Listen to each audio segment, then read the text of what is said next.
তাহলে আবার 40 দিচ্ছি, তাহলে এখানে 40 কয়বার দিচ্ছি আমরা? এরপরে দিব টি আর ডবল এন্টার ট্রিম, এইটা এতটুকু কি সবাই বুঝতে পারছি? আচ্ছা, এটা ট্রিম করার আগে আরেকটা কাজ বলে ফেলি।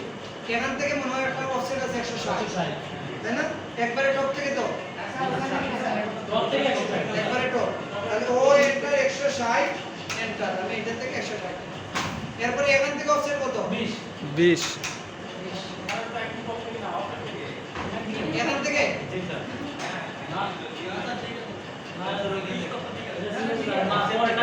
পরেরটা থেকে, আচ্ছা অসুবিধা নাই, ভুল হইতেই পারে।